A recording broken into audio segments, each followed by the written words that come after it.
gonna tiptoe around the issues. Remember, we don't do woulda, shoulda, coulda, what up in here. Barbecue and mildew time. Let's go. We ain't gonna tiptoe. What's going on, guys? It's your boy Larry. This is the Dixon Way, all about the A Sports Talk. And this is Atlanta Hawks in Review, our weekly show detailing the Atlanta Hawks exploits, or lack thereof. Oh my goodness. Let me just put that in the chat right now. All right, man. This is going to be a nice stream right here. The Atlanta Hawks right now are, well, we'll go over that. We'll go over that. I got the NBA standings up right now.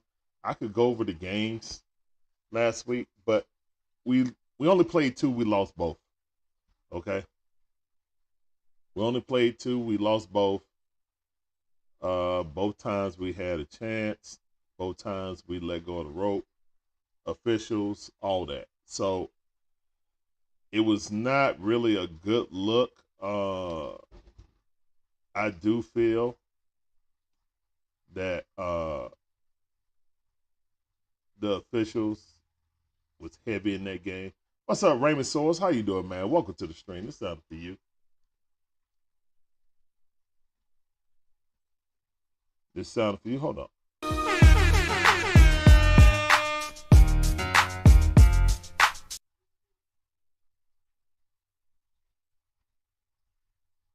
Appreciate you coming in. Welcome back to the stream. Yeah, like I said, man, this ain't gonna be really a nice stream, but we gotta talk about it, man. The Atlanta Hawks are 3-7 in their last 10 games. Let's show where we are in the NBA standings in the Eastern Conference. You see Boston. Orlando's number 2. Milwaukee's number 3.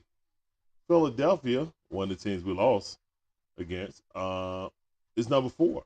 Indiana Pacers, who was runner-up in the in-season tournament, they're number 5 in the East. Where are the Hawks, though? Where are the Hawks? What up, J. Coop? I see you, fam. What up, Coop? We're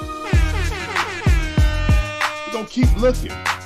Oh, my bad. I didn't even have the screen up. My bad. Let me put the, so y'all can follow along. All right, so there we go. And I put the MLK thing up there because we need some change of fortune. And normally we win with that court up. So I took it upon myself to go ahead and put it on here as my overlay. All right, so again, Boston Celtics are number 1 in the East at 16-5. They score 17.3 per game in their defense. They only allow their opponents to score 108.8 per game. Differential at 8.5. All right. Orlando Magic. The Orlando freaking Magic are number 2 in the East. So you got a team like the Hawks who are trying to find out how they can build around Trae Young. You had Orlando in a rebuild, and they have passed you now. That's not a good look. Milwaukee, you lost basically last week. You lost to Milwaukee and Philadelphia. Both games was close. The one in Philadelphia, we didn't have Trae, and we could have pulled that out if Russ wouldn't have gotten in the way and let us just hoop. So, yeah, that's your top 4 right there. Boston, Orlando, Milwaukee, and Philly. Number 5, surprise of the season, Indiana Pacers with the best offense, a historic offense, actually, scoring 128 points per game, but giving up 125 per game. So their game is, we're going to get out and run. We're going to get out and run and outscore you. Led by Tyrese Halliburton, who is basically going to take the spot of Ja Morant as the media darling and the point guard under 25 they go to. I saw a graphic during the in-season tournament. They show players under 25. They show Tyrese Halliburton, Luka. Who else did they show? They show a whole bunch of people. They didn't show Trae Young.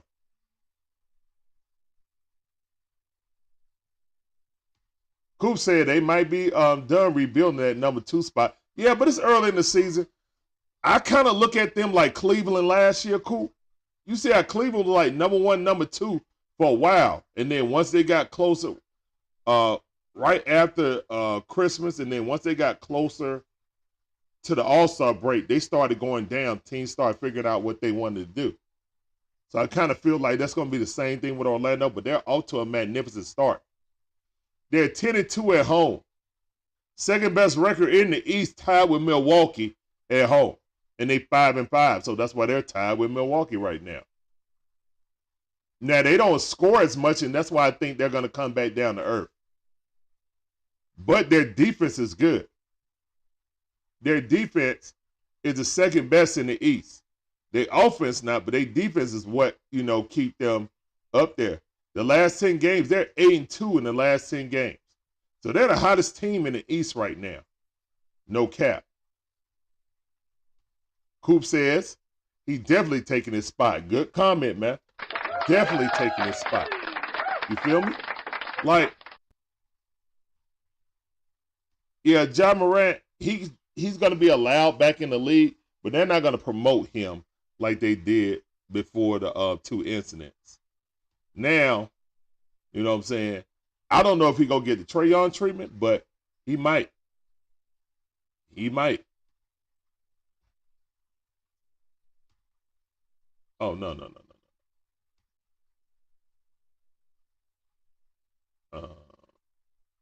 Pin this. All right.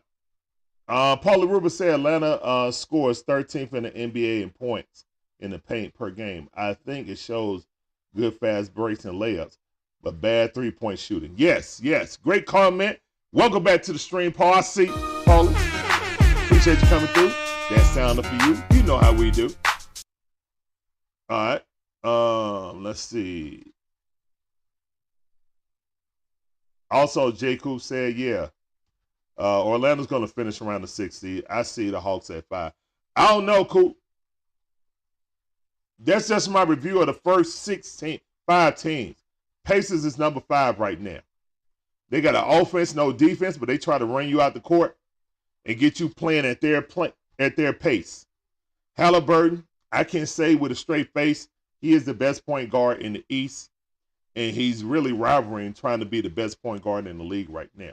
He's super efficient. He's shooting 52% from the field as a point guard, and he's shooting 40% from 3. And in the in-season tournament, he didn't have 1 turnover. So, I mean, I can say it with a straight face. I know a lot of Hawks fans might give me flack for it, but right now he's playing as the best point guard in the league. If you're watching the games, you know I'm telling the truth. But that's not saying that Trae Young chopped liver. It's just that right now, the best point guard in the East is Tyrese Halliburton. All right. So, we done did the top 5 teams, okay? Number 6, the last team that's going to be in the playoff position is the Cleveland Cavaliers. Cleveland 13-9. They 6-6 in their last, I guess, 12 games. Well, no, that's home and away. They're 7-3 in their last 10 games. All right, so they also are hot and finding their stride. All right. And it seemed like ever since Jared Allen came back, their defense is much better. You know what I'm saying? And that's another team that I look at Orlando, and they only score like 111 a game. What up, Debo? I see you, fam. Welcome back to the stream. It's sounding for you. Appreciate you coming through. Daily Ray Neo on Twitch, I see you. What's going on? That sounded for you, too. I don't know why you're talking about Meatloaf, but I appreciate you coming in. That was super random. Oh no, you talking about my wife's. You saw it on Facebook, obviously. Man, I ate some today. Still good. All right, so Cleveland Cavaliers, uh, number 6. And I wonder why people are like, man, this is the Hawks in review. Why are we talking about all these other teams? Because I'm getting to it. Let me cook. All right? Let me cook. The Hawks went 0-2 last week. All right? Lost to the Bucks and Philly. Joel Embiid went slap off. But again, without Trae Young, they still had a chance to win. But it wasn't a part of the script. So, Cleveland may fall down too. But at least they know how to win and get in the playoff spot. That's how they were last year. Though they just barely slipped out and went down and came down in the gutter with us in the play-in. AKA the Atlanta Hawks Invitational. Brooklyn Nets, 12-9. Beat the Hawks on a buzzer beater shot by Mikal Bridges the week before last. I think it was on Sunday. So yeah. Not this past Sunday, but the Sunday past. They're 6-4 in their last. Got a 3-game winning streak. Defensively, they're a better team than us. Well, damn near everybody in the league is a better defensive team than us. Look at that. New York. So the city of New York is 7-8. 7-8 position. You got the New York Knicks, 12-9 also. So you see, all these teams are bunched up together. A 5-game winning streak could really separate people right now, to be honest. It's not that much. Like a 5-game winning streak by Cleveland, and one of these guys go on a loser streak, they could climb up into the top 4. You feel me? So it's not doom and gloom. It's only the first 20 games of the season. But I just want to highlight that. Oh, I ain't got to the Hawks yet. Imagine. Number 9. Miami Heat. 12-10. They 4-6. Done lost one in the last 10 games. And yet, they're ahead of us. Second in the division behind Orlando Magic. Orlando Magic is the second best team in the East right now. Led by Paolo Banchero. And there you go. Let's go Hawks. The Atlanta Hawks are 3-7 on a 3-game losing streak. And guess who we play tonight?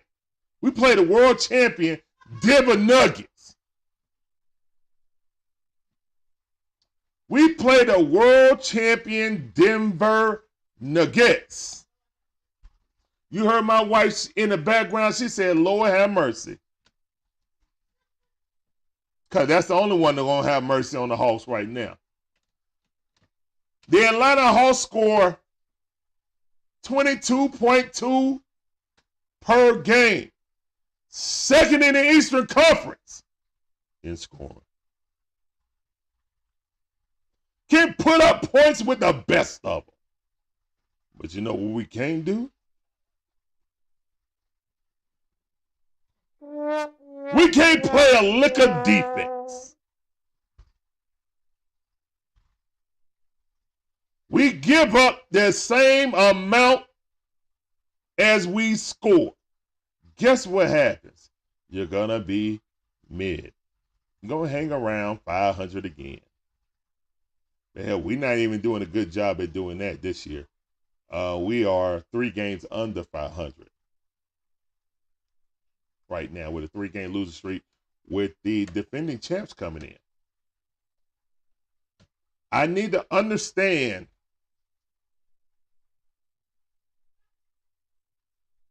how is it that the Orlando Magic, second year they rebuild, I guess, after drafting Bunkero. Indiana Pacers, Brooklyn Nets, who just gave up 3 Hall of Famers last season, are all ahead of the Hawks. Make it make sense. If I want to sit here and talk to Landry Fields, Landry, what can you do to fix this team? You traded for DeJounte, and that has not worked. They do not work well together. I like DeJounte. He's not a shooting guard.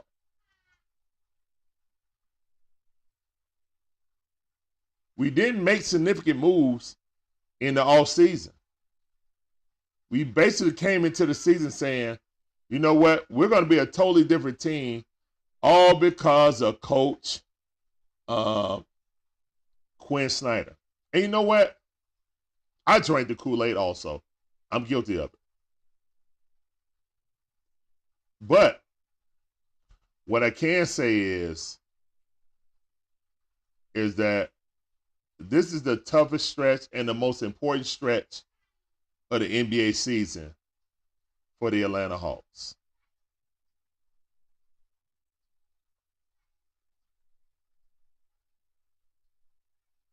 Hold on, let me get to this. Well, a way of playing defense sort of is if you foul, the defender's out rushing to the basket a lot, aka James Harden plays a lot of defense if you call it that.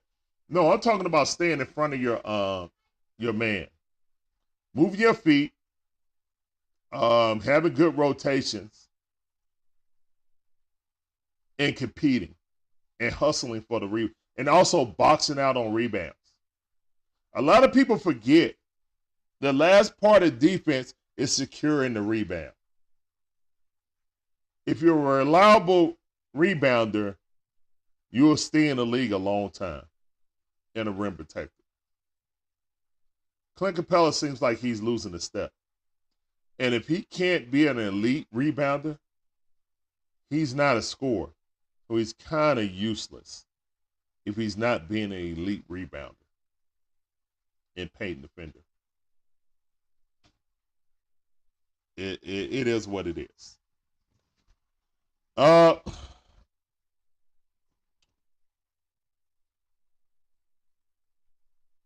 lot of fans are saying trade Trae Young, which I don't agree with. But we might not even have the chance to do it ourselves. He may request a trade if things keep going in this manner. We all wait for DeAndre Hunter, the 4th pick in the draft, to become more consistent and at least an 18 to 20 point per game person and 6 to 7 rebounds. That has not happened either. Now, we have seen spurts that DeAndre Hunter has played well. But, yo, what up, Tip? I see you, fam. Y'all check out Chris Moore, a.k.a. A1Forever. The link is in the description. Hey, click that link right there, Chris. If you can, come on, get in here. Let's talk about it. Because instead of just going over the review, man, I'm talking about the season for the Atlanta Hawks right now. So we didn't know if Chris was going to be able to come in. I spoke with him several times, but I'm glad he was able to, get on. I'm assuming that he's able to get on now. I'm not sure unless he's just, riding home in Atlanta traffic. That could be it also. But all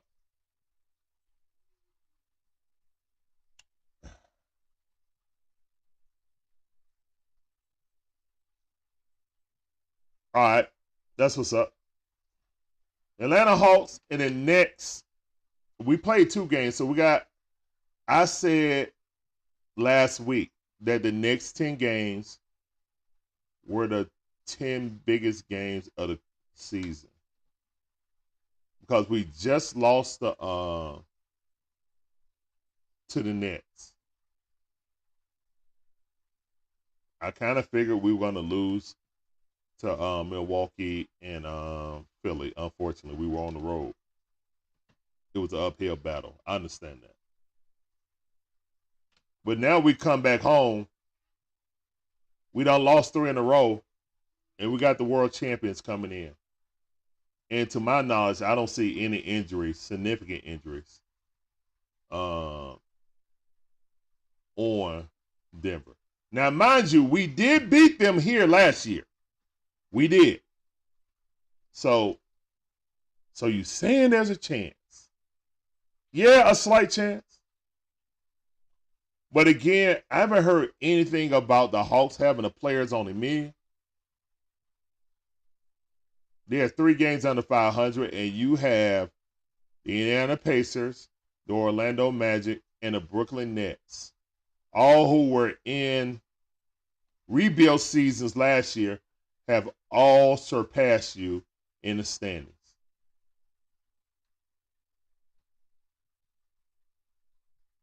That's not a good look. Not only is it not a good look, it's not good for the standings. You're going to have fans being discouraged, kind of like the Falcon fans are right now. Oh, and there's my beautiful wife, Shonda. Guys, if you see the Dixon Way in the chat, you know it's her, man. Everybody say hello to the beautiful Shonda. One half of the Dixon Way.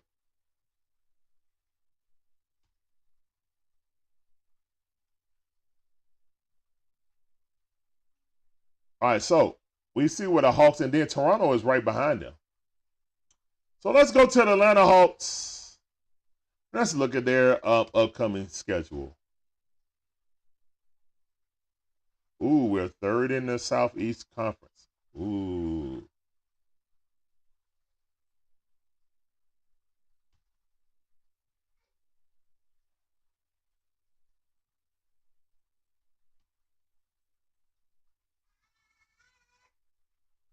All right.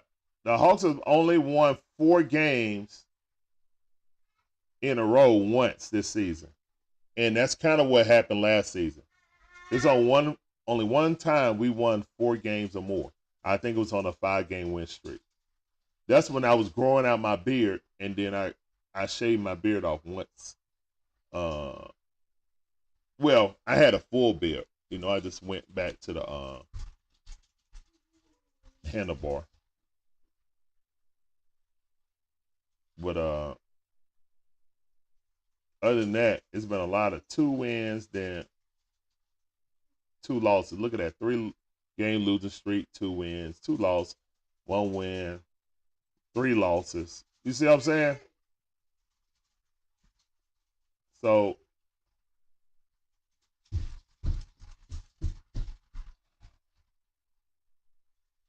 and unfortunately, it's starting to feel like the old times.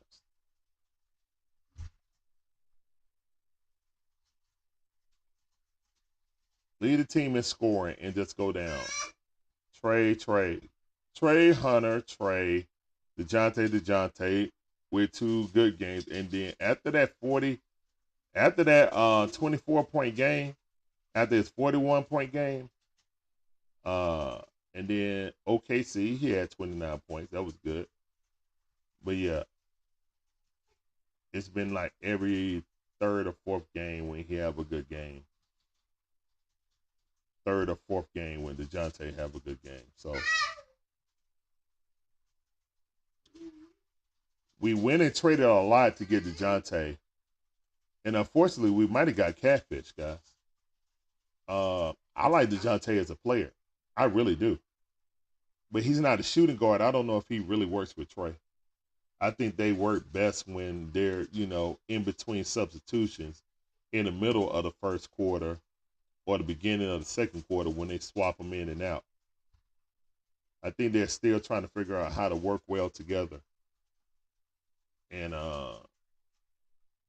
it happens, but it happens rarely. It's just every 5 games or something like that when they really, truly both be snapping in the same game.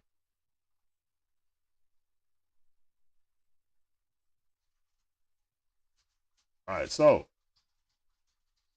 we know what they did prior to. We know where we're at. All right, so we got Denver. Now, mind you, I started at Brooklyn. Okay, so Brooklyn, yeah, my bad. Not Milwaukee. We lost to. We lost to Brooklyn on last second shot. Then lost to Philly due to the refs. All right.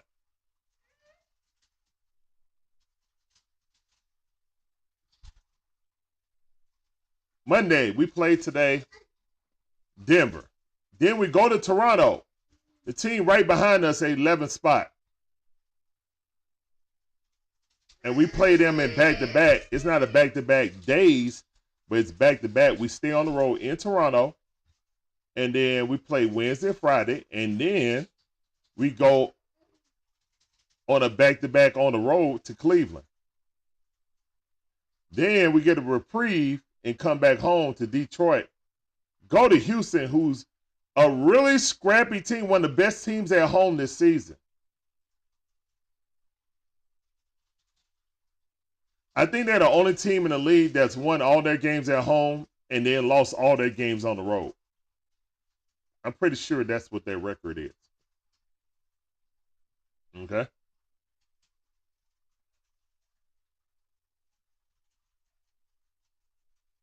Miami in Miami. Memphis when John Moran is back at home.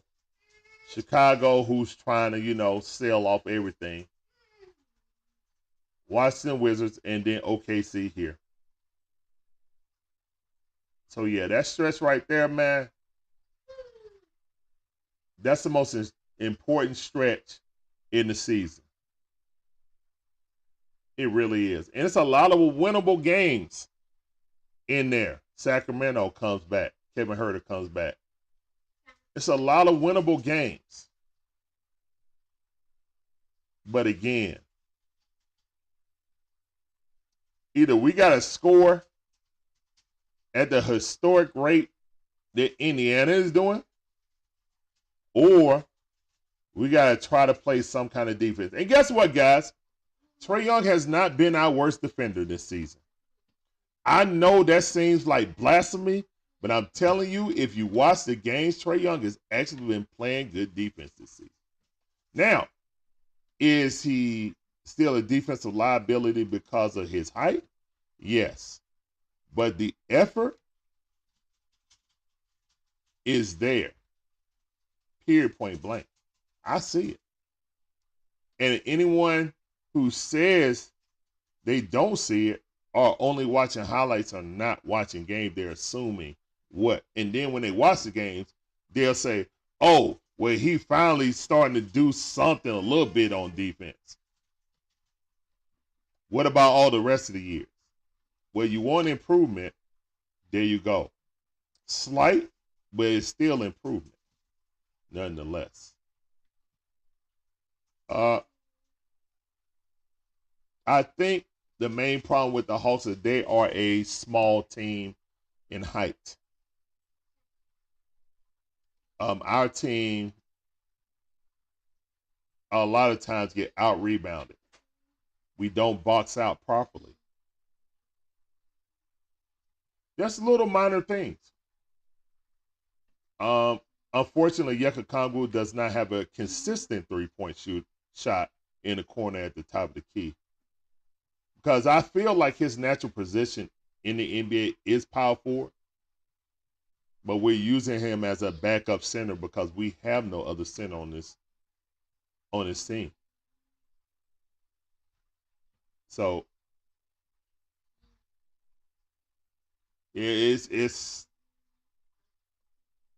a conundrum, man. We have a lot of people that wanted us to trade Clint Capella to Dallas to move up and get that 10th pick to get Derek Lively, who is hooping, who would have fit us like a T. Now, mind you, guys, we're on this losing streak, and I will say that Jalen Johnson has broken his wrist. And this season, he was definitely a great addition to the team. His ability to push the ball up facilitate or create his own offense was something that we have not had at the power forward or small forward position since he's been there. And I like to welcome in my boy Chris Moore, aka Tip, aka A1Forever. What up, fam? I see you. Hey, how you doing, family? Hey man, talk about these Hawks. I'm not enthusiastic about it, man. We haven't seen you since the preview. So Mm, it's 20 games in. We are at our quarterly mark. So we'll do grades on the Atlanta Hawks. Are you okay. down for it? Yeah, sure, why not? All right, but first of all, introduce yourself, as always.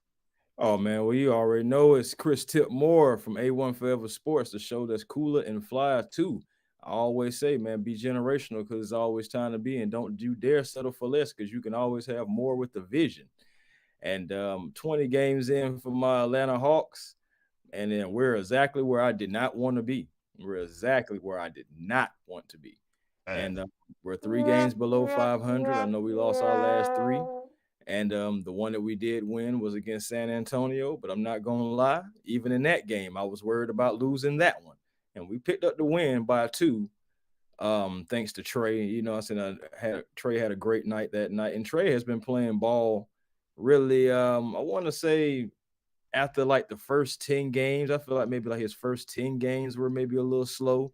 Him trying to get acclimated to what's going on with Quinn Snyder and the new coaching staff. But now, man, Trey has been on it. He passes more. He likes to get in the lane more as far as defensively. He's taking charges, everything. So honestly, I'm just ready for these Hawks to take the next step. And I know it's still early in the season.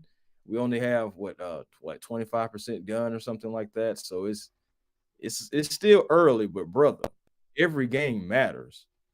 And I understand that we hear professionals because I think Trey even had I missed it today, but I know he had like an interview or something like that on Bleacher Report. I think they was yeah, podcast or something like that today. And he yeah, he was had a saying how podcast going on you're today. right. Right. And he was saying that he wasn't worried about a few things and one word about, and I understand it's early in the season. A team can go on a 5-6 game losing streak out of nowhere and then they just drop. But my thing is you can't bank on that. I don't No, you like cannot. banking. I don't like banking on other teams, success or inability to be successful. I don't like doing that. I don't care about what anyone else is doing. All I know is the Atlanta Hawks need to win games. The Atlanta Hawks should not be one of the getting close to the bottom of the league. They should not. But we were sold, and I want to make this be known too. We were sold that it's going to be development. Development is what's going to get us over the hump. Development is the reason why we didn't go make any trades or try to gut this team out. So I'm Yes. riding with you on that. But at the same time, 20 games in, we're below 500, and we have teams just like you were saying, the Indiana Pacers who are going off in the 5th seed. Cleveland, they're about right. Cleveland and New York, they're about right where I thought they would be. Yeah. In Brooklyn, the Brooklyn should not be ahead of us. And I hate really going. We have some good games against Brooklyn, but that's still not saying much because I feel like we are a better team than Brooklyn. I feel like we should not be struggling with Brooklyn, and we shouldn't have lost that game the other night against them as well. No, we Um, should not. yeah, 100% we should not. for me, Larry, I just feel like at the end of the games, like when 5 minutes left to go in the fourth quarter, no matter what's going on with the game, Atlanta just runs out of steam. They run out of gas. They run out of the execution. And it's just, and I know some people are going to be like, oh, well, Trey's doing this or DeJounte's doing that. But at the end of the day, it's still a team effort. And Yes. the team is not consistent. I see this player going off this night, this player going off that night. Trey misses a game. DeAndre Hunter has 24. Then Yeah. so Rare. you had Trey miss a game earlier this season when the in-season tournament started. DeJounte goes off. He facilitates. He controls the game. Yeah. And I'm just to the point to where I'm just feeling like it's personnel now, brother. I just feel like it's mostly just I was feeling that way last year, but I definitely feel like that now, especially after the whole, let's develop, let's work on the development. made on the development of players and everything, but it's personnel. We're too small in the front court, and we have been for the last couple of seasons. Yes. Even with John Collins still here, we were still too small in the front court.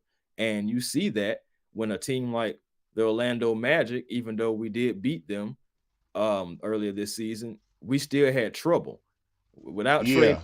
wraparound, I'm just like, hey, we possibly lose that game. So you have big teams, and we've always had troubles against big teams, like guys with big front courts.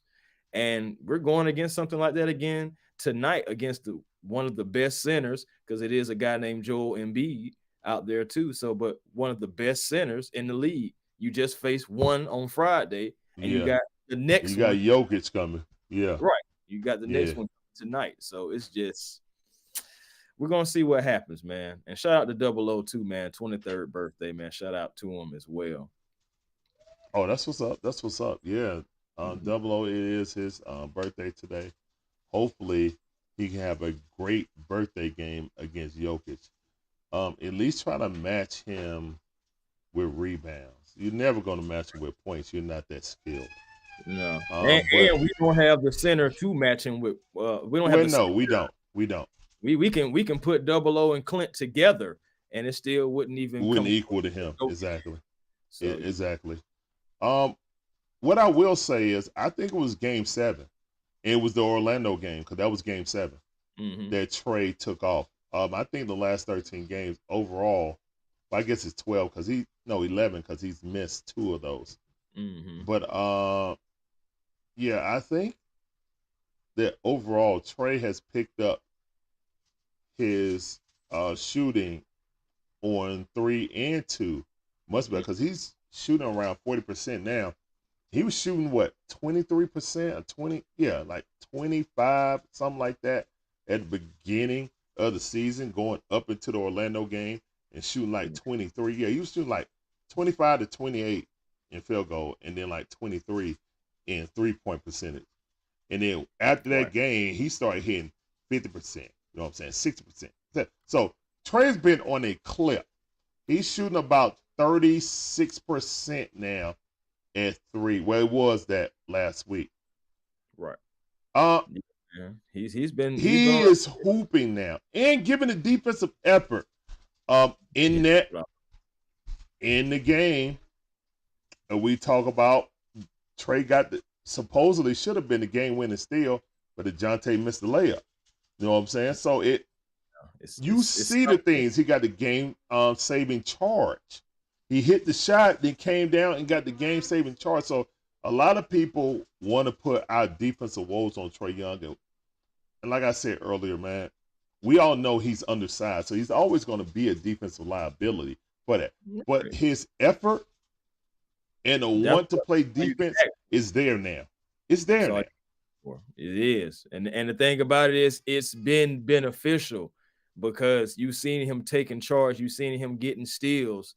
It's been beneficial. Yeah. Like, honestly, just think about it for a second. If Trey was doing none of those things, think about how bad we possibly will lose some of these games, because those are adding extra possessions to your team. So if Trey is not getting those steals, not taking those charges, not getting in the passing lanes, just being pesty, I don't need you to be a lockdown defender, because your height and your size is you're incapable of doing that. But you can be pesty. If you can be pesty, I'm cool with that. You're like, just like Patrick Beverly, he's pesty. Yeah. A lot of, you know what I'm saying? Like, you hate to play against him, love him as a teammate. He's one of those type of players. Exactly. He's pesty, but he's undersized as well. Bigger than Trey, yes, as far as size, but he's still small, but he's pesty more than anything else. And if Trey can be that, I believe that's a good thing for us. And going back to your point about how Trey has been going off just in his last 5 games, he's had 30.6 points, 10.4 assists, 2.6 rebounds in his last 5 games.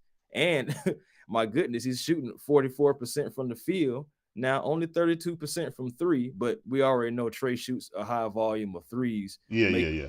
Anyway, so basically, that's going to be there. But he's not even averaging 4 turnovers a game, so you like that. and he's getting steals again, getting in the passing lanes. And I feel like he's facilitating the ball better this year too. That's just my personal opinion from what I'm seeing. I feel like he does pass a little bit more than what we're used to seeing Trae Young actually in the pass. You know what I'm saying? Yeah, definitely. All great points, man. All great points. Hold on, let me get a pause for that. What I will say is, defensively right now, I think our biggest problem is that this entire team is small. Not just our backcourt, our front court too. We're playing even when DeAndre Hunter is playing power forward. We got Jalen Johnson playing small forward, or vice versa. We're a very small athletic team, but that height gets us in trouble, man. Like, you have someone like Mitchell Robinson for the Knicks totally shuts down Clint, because what can he do? He can't out rebound him. Yeah, he's a hustle defensive guy. Mitchell has the motor, man. It's a couple Yeah, exactly. Guys. So it's just like last game he had 17 rebounds against us. He controlled the paint. He did. So and I believe that's the first time he had that most against the Hawks since really he's came in the league, if I'm not mistaken. So yes, but I want people to think back to what happened in that series, and Mitchell Robinson didn't play. He was hurt. He was hurt. He was out. A lot of people, like, I don't want to call our run a fluke. I would say a cascade of fortunes happened. We caught Joel Embiid. We was hurt.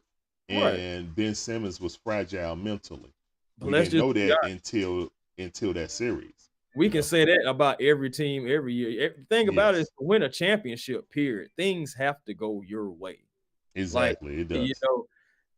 Because it's some teams right now, one injury and it's over. You know what I'm saying? This certain player, it's certain guys that you just can't lose. Like, okay, Lakers, they know they can't lose LeBron. Yeah. Like, okay, AD can miss a couple of games, but you can't lose Braun because that's your injury right there. Yeah. You know what I'm saying? The Hawks they cannot lose Trae for a lengthy amount of time. You know what I'm saying? I feel like the Suns, they can't lose KD for a long lengthy amount of time. They still got Booker, man.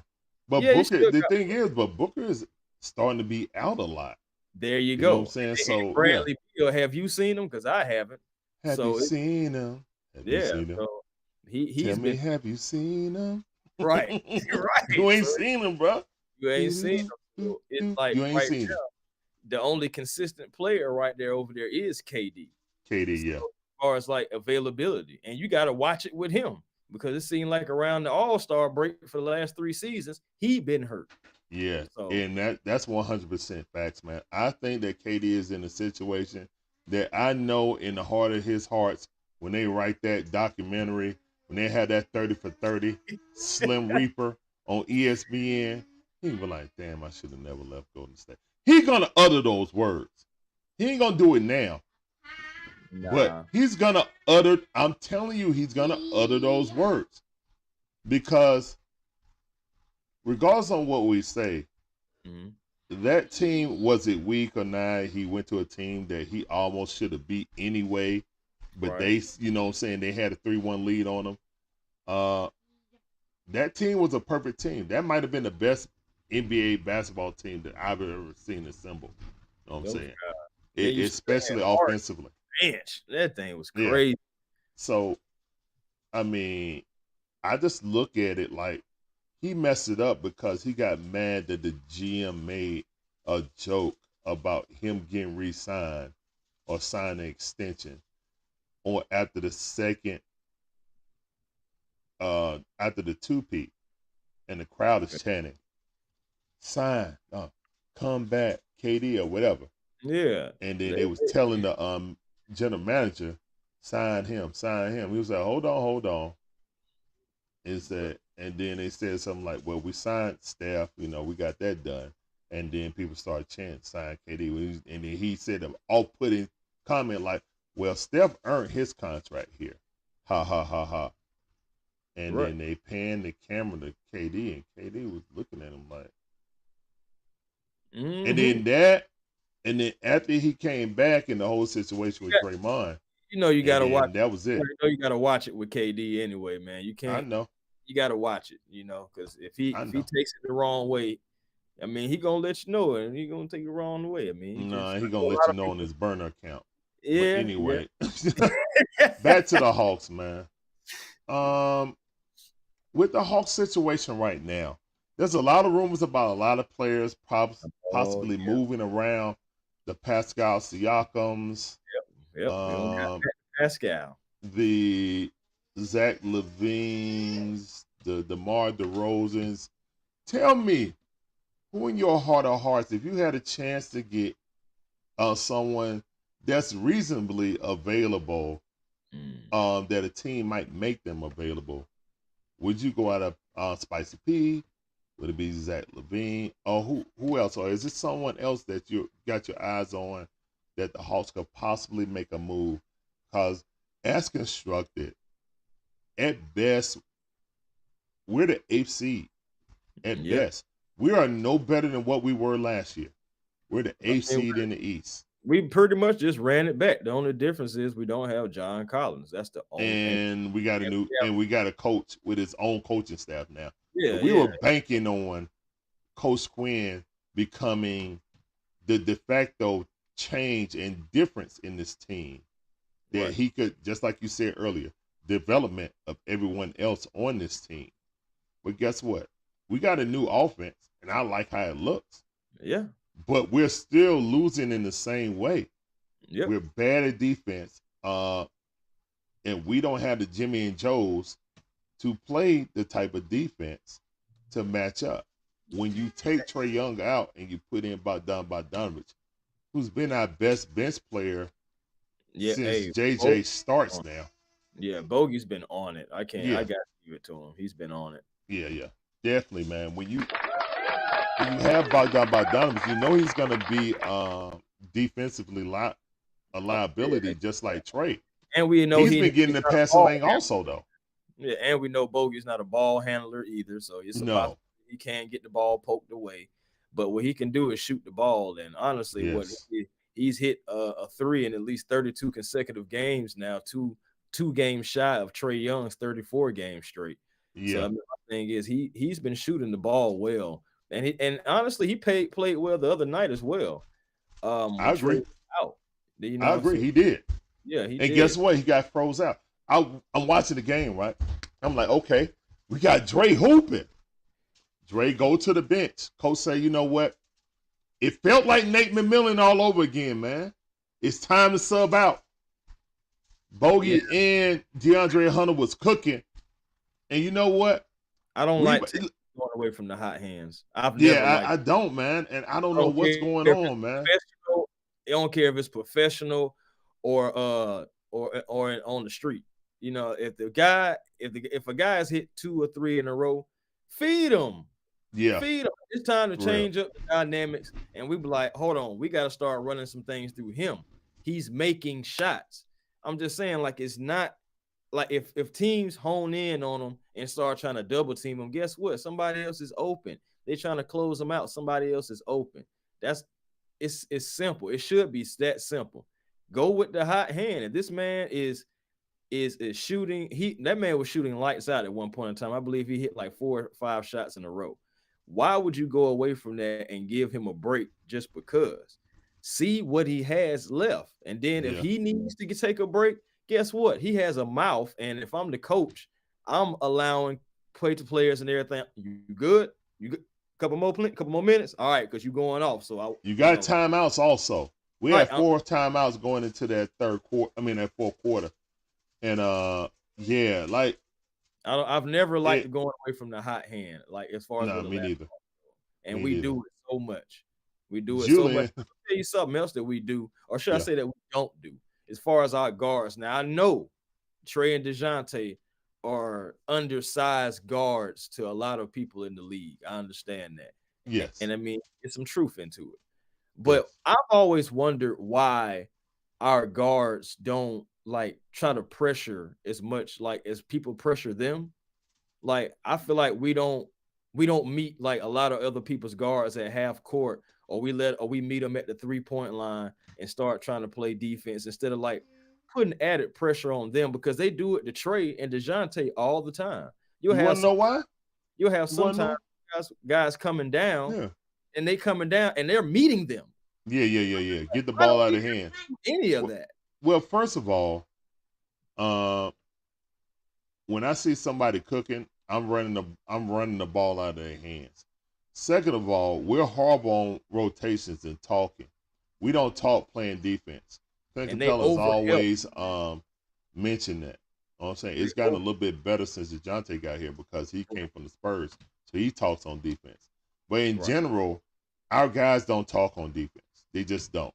All right. And you can't have a good So many defense guys without getting talking. open on the wing, brother. It just Exactly. Our rotations are horrible. crazy. Yeah. How does this man get open?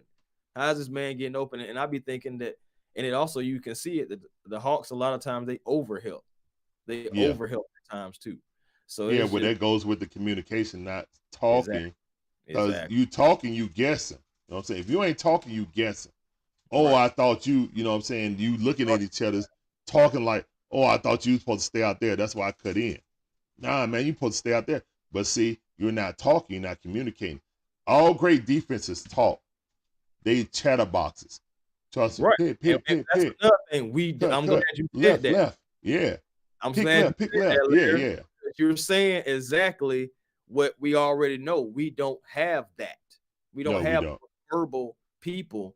Like, regardless, we love our players. We love certain players and everything on this team, but we know we don't have that verbal presence like a Draymond Green. We don't have that on our team. No. We don't even have Solo anymore. But when Solo was here, guess what he was? Vocal. Yeah. Vocal. So it's just certain things about our run back then in 21, certain players and certain demeanors that we had on the team was different than compared to what we have now. We don't have a lot of rah-rah guys. We don't. You know what I'm saying? And I'm not saying that's not cool. You can still win in this league without rah-rah guys. Yeah. But come on now, some of the most best championship teams, they have those guys, those pit bulls, those dogs, those guys that's going to be like, hey, left, right, screen left, screen right. Yeah. Cutter, back door, whatever. You know what I'm saying? It just, come on now. And if you don't have that, you're not having nobody being vocal. You just out there playing. You're looking at your man. It's like you're looking at your man and not looking at the floor at what's going on. You know. Yeah, but they talk on offense though. But Julian said they represent Trey representing for the small dudes. Okay. Oh yeah. But see again, you got DeJounte, who's 6'3", 6'4", but you know what I'm saying, sometimes he has to get matched up on the small forward depending on if they have a small forward and a power forward that's good. And DeAndre Hunter had to check the power forward.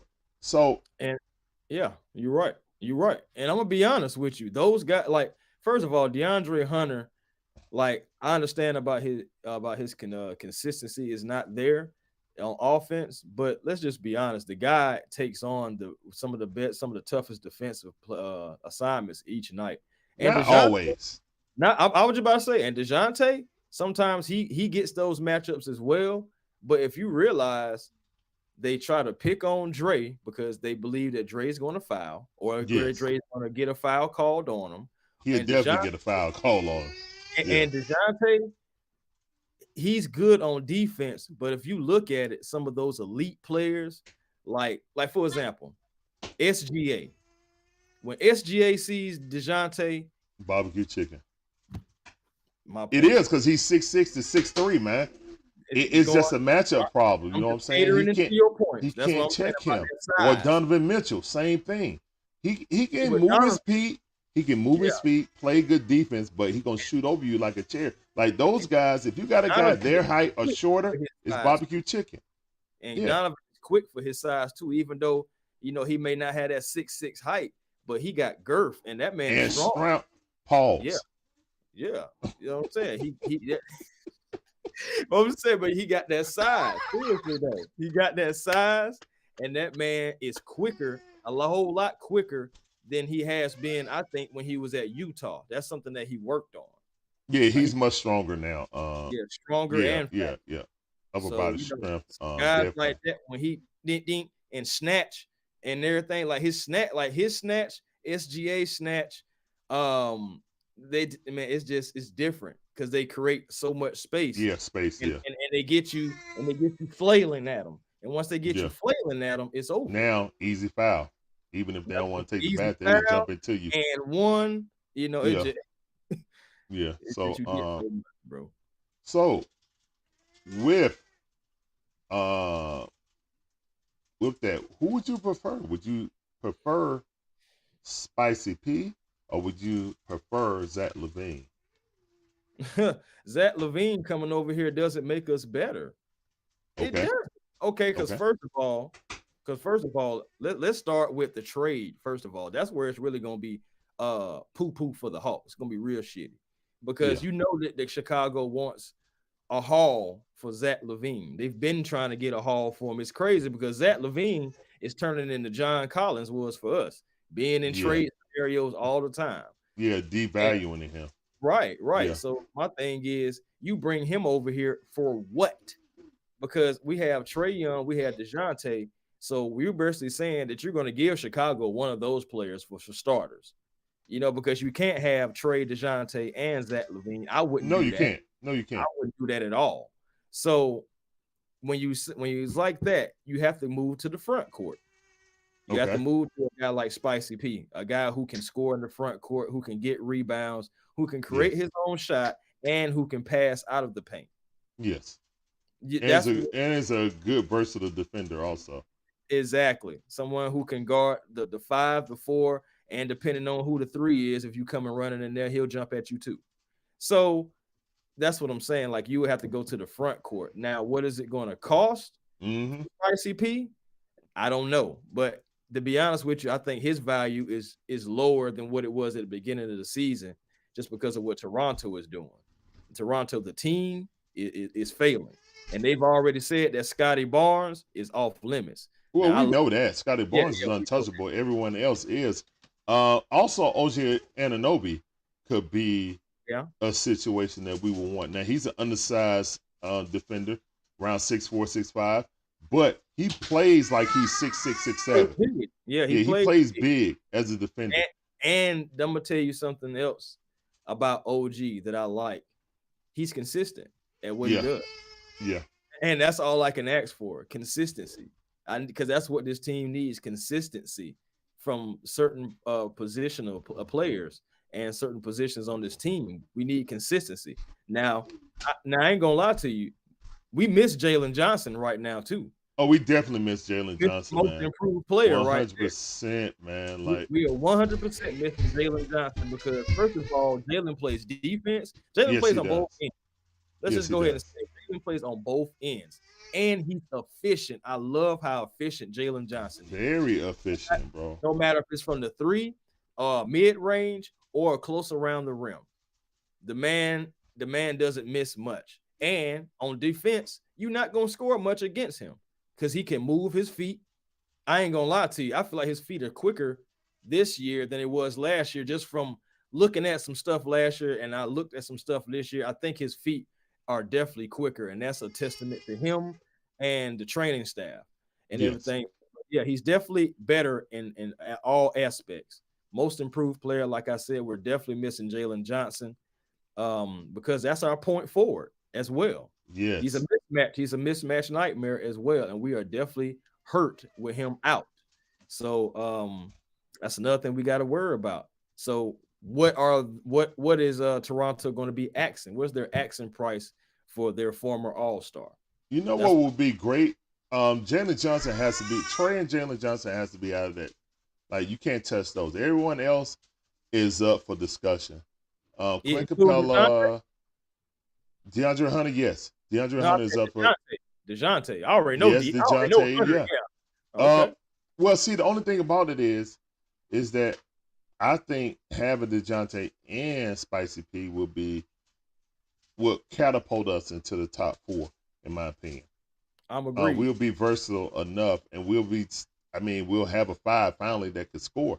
Now we'll be running with 3 power forwards and 2 point guards, it'd be kind of like 2K. But No, it'd be definitely 2K. yeah, I'm talking about we but definitely in the I wreck. think the way we want to run, and if we can dump the ball down low and give it to Spicy P who can get his own bucket, you know what I'm saying? Also pass out of it too. We'll be super versatile because one thing that Jalen Johnson brings to the table that he can get a bucket down low or take someone off the dribble or facilitate for others. And Yep. he takes over the ball, you know, like basically dribbling up the ball, starting the offense. You And he know, can ain't no more. You right. know what I'm And saying? he can DeJounte and Trey ain't doing that to him no more. You know what I'm right. saying? You got it. They They run trust into their they spots, believe in him. start to run the offense. So There that's you a go. part of the team that we just don't have. And I'm gonna be totally honest. If it's draft picks, DeAndre Hunter and something else, I know a lot of people say, well, we give up DeAndre Hunter. I think Jalen Johnson is more a natural small forward. And he's playing against power forwards right now and getting the bucket. Yeah. So if he played against guys his height, I think it'd be an easier bucket, personally. And, you know, I just look at him as I don't see Dre's defense as much or a big difference than Jalen's offense. You feel me? Yeah, So I see. if I'm gonna move on someone and the contracts will make it work. Now the only thing about training for Spicy B, you gotta convince him to stay here. Oh, most definitely. And that's one That's thing the that biggest thing. Zach LaVine, you still got him for 3 more years. right. So That's those are the things you have to weigh into, and that's why Chicago Bulls are looking for a haul mhm, because you have control of Zach LaVine for 3 years. You know, indeed. so Indeed. And but that's I another mean, thing that I no, go was ahead. kind of out on because Pascal, my thing is he doesn't really want to leave Toronto. He wants to stay. He wants to get that max contract. That's what it really is more Oh than yeah, he anything. definitely want to get the max contract and Yeah, then yeah, dip up out of yeah. there. Yeah. That's really what it is more than anything. I feel like they gave him the max and then traded him afterwards. He'd be like, all right, Toronto, appreciate you. Because I Yeah, definitely put my years in for this money. So that's really what it is more than anything. And that really was why I didn't want to really get him because I'm like, we would have to convince him, like you said, to stay for one thing. And I don't want to have to convince really anybody coming from another team to try to stay with my team. You yeah, know, yeah. it's I like feel you on that. it's a But we're different. gonna have to do it, Chris. Chris, Hey, as hey, constructed, we are not. We are realistic. barely in the Atlanta Hawks Invitational, aka the play-in. You know what I'm Right. saying? That's what we are right now. The Atlanta Hawks Invitational. Not the That's what invitational. we've been in it ever since its inception, bro. Why is it not the Atlanta Hawks inception? I mean, invitation, and we won it the past 2 years. I It's mean, the Atlanta Hawks Invitational, bro. That's what it is. hey, Just like the I can't Maui Invitational, start off college basketball. The Hawks the play-in is a play in. Hawks Invitational. Exactly. And it's crazy because right now, if the playoffs start today, we would be one of the teams that not get. And that's nothing. We've had home games. Hey, let me At get home. them. What's up, Emmanuel? Hold on. Emmanuel Kurt says we should have kept Luka. We had the chance. Oh, What do you here we think about the? go. No, Go. because we have to address. That's the elephant in the room. But I'm telling you, Luka Doncic is a taller version of Trae Young, guys. If you look at Luka game, you look at Trae game, how they play. They're Super Bowl dominant. Everything flows through them. Now one plays defense. And it's a shame because Luke is 6'7", 6'8", and he's just as bad as defense as a 5'11" or 6 foot, maybe 6'1" in his Point. tennis shoes, point guard. You know what I'm saying? When you got a point forward / point guard and Luka, and he's just as bad as defense. They're literally the same player. It's just one is taller. You know what I'm saying? So I agree. I can understand you say you take the taller sorry. guy. I I'm get sorry. that, but I think we'll be in the same position. I mean, what would be different? Well, I mean, honestly, you really got to ask yourself. You really got to sit back and ask yourself, what will be different? What stats? I'm just saying, Trey give you stats too. You may not like his decision making, at times. But let's just be honest, Hawks fans. How many of us are watching Trae Young and Luka Doncic on the same night, right? And let's be real. How much of us is watching Luka Doncic in an 82 game season? Yes, we see the highlights. I see about 15 games because they always on TV. You Right. know what I'm saying? Right. But I we don't know see the they're gonna whole, push you know what I'm Luka. saying, the whole kit and caboodle. We know they're gonna push Luka. Anything Luka does. Luka blew his nose in a rag today. We know that he gonna put it out there. So we know we gonna see Luka and all his good stuff. But you don't see the times where he holding the ball too long. You don't see the times to where it's guys open and he decides to keep the ball anyway, And trying take up a shot. to do his little Luka magic. So Yeah. I mean, it's the same thing that Trae does. Trae gonna come and gonna get down in the lane, but that's something that Trae can do. He can get in the lane easy, floater game, layup, dish it off, whatever. Luka All right. Oh, someone wish you a happy birthday, Chris. thank you. Santa Madre said happy birthday. Hey, I really I'm from the 8, man. Grady baby. What's up? Yeah, and I'm from And the 8 he says he represents Jacksonville. Okay, that's what's up. Hey, that's what's up. Said Luke can shoot this season, but both him and Trae around the same percentage from 3. Both of them were more scorers than shooters. And they both have gotten to the conference finals. Yeah, that's as far as they come. I'm saying only thing is different, is height and stuff like that coming out of the draft. Dependent. I understand. I didn't know anything about Luka. I wanted Trae Young. I saw him his entire college season. I was like, wow, that's amazing. I want him. We ain't had a point guard since Mookie Blaylock, to be honest. Yeah, we like Jeff Teague, but still. Right. Yeah. Right.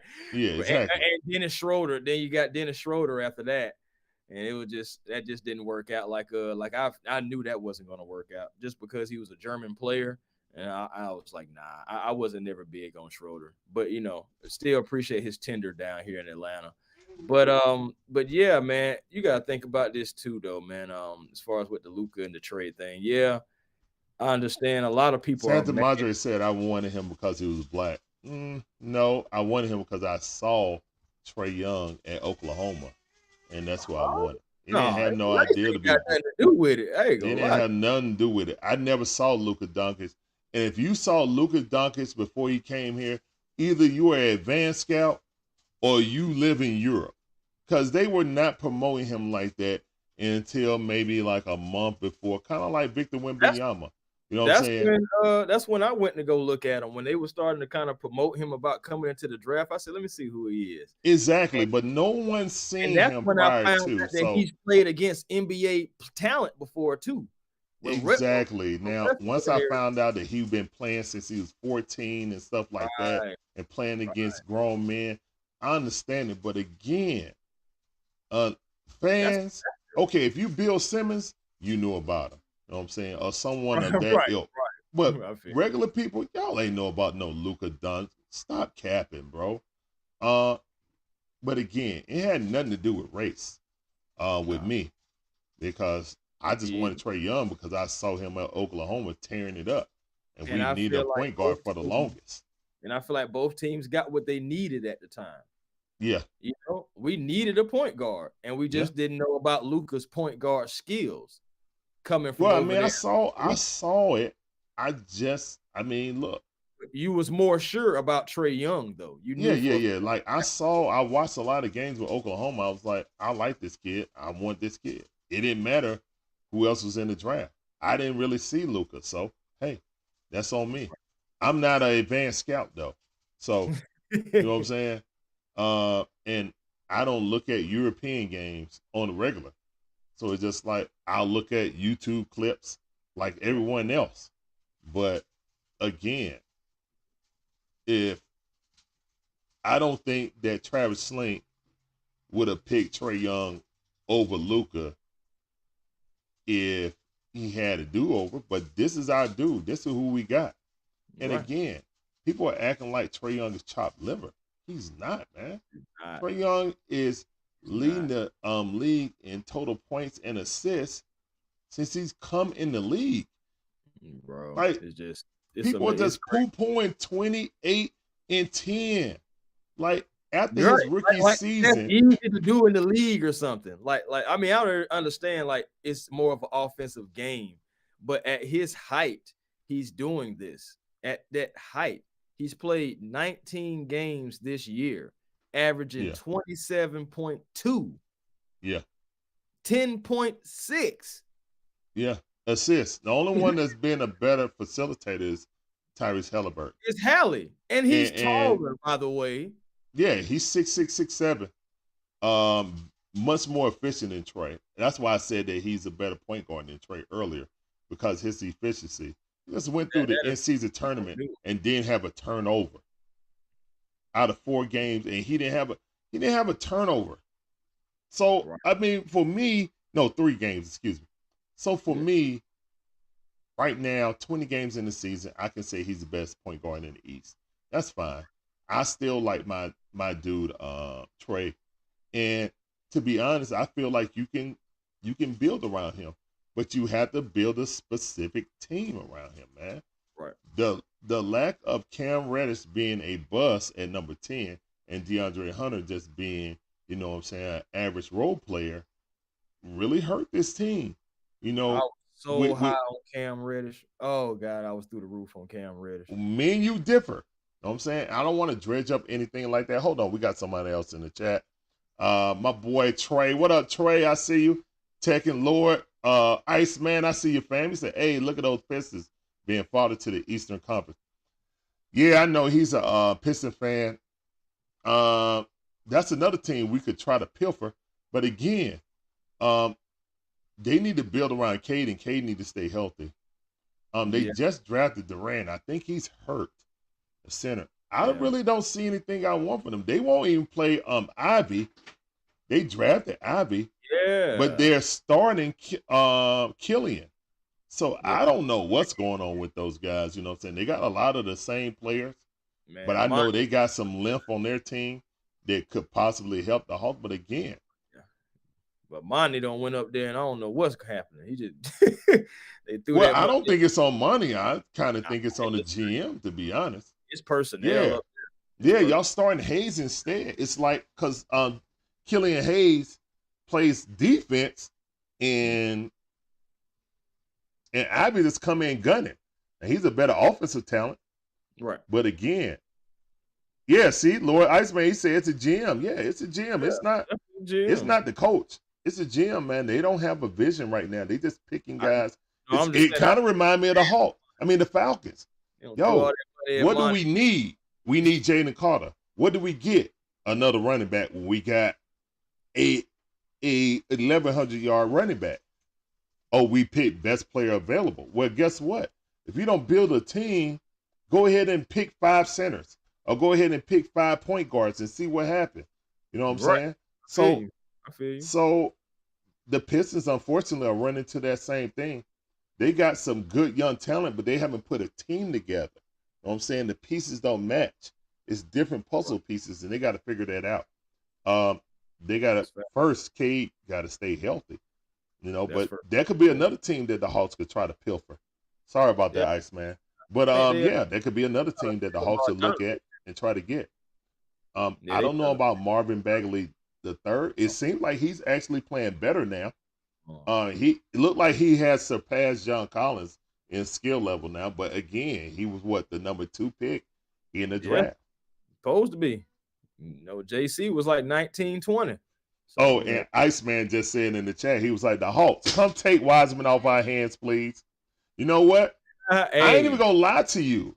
Hey. Would you look? We all love Yucca Kongu, but his problem is height. Oh yeah, I don't think they're gonna take Clint Capella because they really don't need him unless they're gonna package him in trades to get their dude. You know what I'm saying? Like, because a lot of people want Clint, but I don't think the Hawks realize they could, package up a young player or a draft pick with Clint. Hold on. Well, that's one reason why they didn't get rid of Buffkin. Story Toys. Yes, that's the Buffkin and then AJ Griffin. That's another guy who has been MIA too. Yeah, the toys. I know. I don't know why they drafted AJ to take Bogey's spot. But once we got Coach Quinn loves him some Bogey. I mean, as So he should. The man can yeah. shoot. Sorry. AJ Griffin doesn't have a place on this team anymore. When you're putting in Garrett Matthews instead of him or Wesley Matthews, which I understand Wesley Matthews because he's a defender. Yeah. Even though he's a short defender, he's still a better defender. Patty Mills over AJ Griffin getting playing time. And I understand Patty's a point guard. AJ Griffin is going to be a part of any trade that we make. It just is what it is, you know. But I think they're not playing him. Question: why didn't you do that beforehand? Then it also begs that question. Story toys, I see it. Story toys, good job. So hold on. It definitely begs that question though. Like, okay, because his name was being brought up before, but in the beginning of the season, in trade talks. So if for you not to trade him in the beginning of the season and you're not playing him now, you probably should have just got rid of him beforehand then. Well, the thing is, you can't really get that value for him because he's on this rookie deal. And he made it to the All-Star team via rookie. So I don't see I see a disconnect between Coach Quinn and AJ Griffin that is quite concerning. But again, where's he gonna play? You know, under Coach Quinn, his rotation is 7 to 8 players. You know, son, I don't know what you want me to get. You know, hold on, I'll put it right here. Let's see. Let me grab that. Let's get the toys. Oh yeah. So with a lot of people are saying either you're gonna trade Trey or DeJounte. Hold on, son. I don't think that we trade. Hold on. Matter of fact, let me say this. I think the only way that Trae Young leaves this team is if he asks for it. Yeah. I don't think that they're going to trade him, you know, by design or anything. I think Trae will have to go to the front office and be like, look, it's been a nice run. I'm in year 6. No, I'm in year 6 now. So I'm in year 7 or 8. And we won't have a nice run. We don't try it out. And my whole career, it just hasn't worked here. You know what I'm saying? Like, I can see him going to the front office and asking to be traded. I don't see them trying to trade him on their own. Now, DeJounte Murray, it's tough for me to see that, but not impossible. That's Saturday. Not impossible to see him packaging up DeJounte for the right. Okay. Yeah. Hold on, son. Iceman says, for ticket sales purposes, I do not see the Hawks unloading Trae Young. Kind of, you know, hinting like what you're saying. My other thought is if we're going to unload and fully rebuild this team, especially with us giving so much away for DeJounte, we literally, I mean, unfortunately, to try to rebuild this quicker, it would have to be Trae. I don't want Trae to go anywhere, personally. I feel like the front office is failing Trae Young, kind of like the front office failed Dominique Wilkins. Now, they have given Trae more talent around him than Dominique Wilkins offensively. But again, if you have a player like that, you have to build a defensive team around him, kind of like the 76ers in 2002 with Allen Iverson. You have Allen Iverson and you have a gang of defenders around him. You know what I'm saying? We can score with anyone. If we reduce some of the scoring off the team and get some dogs, like another team we could try to peel for are the Pelicans. Who knows if that embarrassing 40-point loss to the Lakers makes them nosedive their season. I don't want Zion. I'm talking about Herb Jones. I would love a Herb Jones on it. Herb Jones is what DeAndre Hunter was supposed to be defensively, you know? Right. Yeah. Iceman said, where's the key in Brooklyn? No, I don't think they're going to give up Mikal Bridges. I would love Mikal Bridges here, but I think the Nets have an ideal. They're going to build around Mikal Bridges until they get their number one guy. You know what I'm saying? Now they got Cam Thompson, who's a offensive machine, but he's also inconsistent. So, what's up, son? I don't know. He's inconsistent. Toys? I can put it on it, son. See toys? Okay, I'm trying to get to it. But I just don't think that they have their true number one. I think Mikal Bridges is a great number two on the team. You know? And maybe he can win with two number twos. But yeah, I'm not really sold on the Nets process. But again, they're ahead of us. Son. Okay. Story Toys. I don't know where that's at, son. All right. Outside, would you want Herb Jones or would you want Brandon Ingram? What do you think about that? I'm probably gonna go with Herb Jones, honestly. I wanted Brandon Ingram before, but that was kind of like before the DeJounte trade happened. Yes. So for me, it would be Herb Jones, guys who can defend on the wing, guys who can just defend, period. And I mean, he'll give you some points too. You know, he'll give you a few points, but I don't necessarily need him to score. I just need him to lock down. So, and I know that's something that Brandon Ingram is not necessarily a lock. I mean, he has length, but he's not necessarily a lockdown defender. He's a scorer. So, I would take Herb Jones. I really would take Herb Jones. Herb Jones, okay. I like that. Yeah, I would take Herb Jones and put him on this team if he was available. I would. Yeah, I'm always thinking about like players that's on other teams that could possibly fit the Atlanta Hawks. So yeah. Okay. All right, we're about to end this. My son wants me to get him to the story told. So, right. Then I ain't gonna lie to y'all. I'm about to go see if I can rally these Hawks to a win tonight. About to go check out these Nuggets and Hawks tonight. Yeah, so, okay, you're gonna be there. We'll have a live broadcast here on the Dixon Way, man. I appreciate you so much for coming through, Chris. Oh, man, please tell the people where you at. Oh yeah, man. Instagram, A1Forever. YouTube, you can find me at A1Forever Sports. Okay, we'll go to Popeye. Too. You know, we be generational because it's always time to be and don't settle for less because you can always have more with the vision.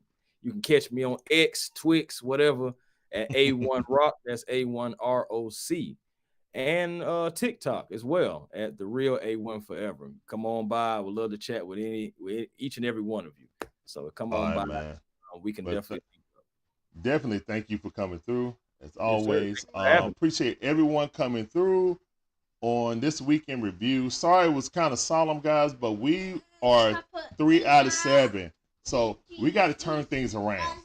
So as always, guys, you guys have a blessed day. We'll see you guys back at the watch party, Nuggets versus the Hawks at 7:30. As always, peace up, A-Town down, deuces. Yes, sir. Later.